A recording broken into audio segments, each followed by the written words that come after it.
नमस्कार. मी श्रीदेवी सुभाष गुंजाटी, वाचा उपचार तज्ज्ञ, मूकबधीर निवासी शाळा आगळगाव.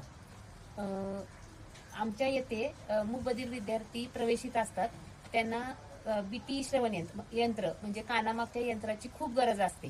तर प्रथमतः मी परसू शहाजी जाधव हा विद्यार्थी घेतलेला आहे. त्याला सध्या मशीन नाही आहे, त्यामुळे तो आम्हाला काहीच रिस्पॉन्स देत नाही. तरी मी तुम्हाला त्याचे रिस्पॉन्स दाखवते. त्याला कितपत लक्षात येते हे तुम्ही बघा. परसू तिकडे बघायचं माझ्याकडं. हा, आवाज आवाज बघ, आवाज देते. आवाज आला, आवाज आवाज आला का? आता ह्याचा बघा, येते का आवाज आवाज? हा, आता डोळे मीट, डोळे मीट. हा, हे बघा. आता ह्याला मी आवाज देते. ह्याला आवाजामधील फरक लक्षात येत नाही. दाखवते मी. परसू आवाज आवाज ह्याचा ह्याचा कशाचा होता? ह्याचा आवाज कुठला आवाज आला?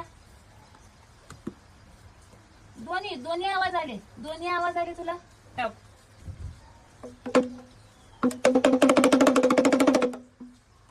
कशाचा आहे आवाज? आवाज कशाचा आहे? आणि हा बघ, लक्षात आलं नाही? हे बघ, येते का आवाज? डोळे मीट, डोळे मीट.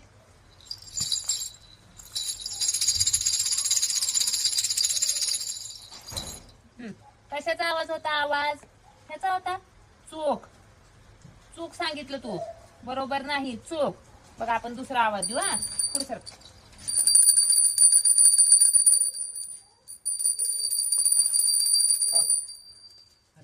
डोळे मीट.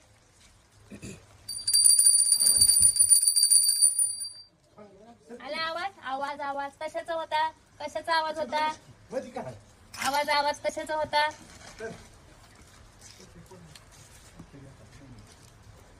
कशाचा? एक होता बरोबर. कशाचा? ह्याचा ह्याचा ह्याचा कशाचा होता?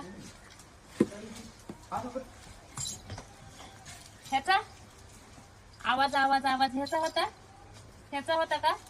नाही, चूक चूक चूक.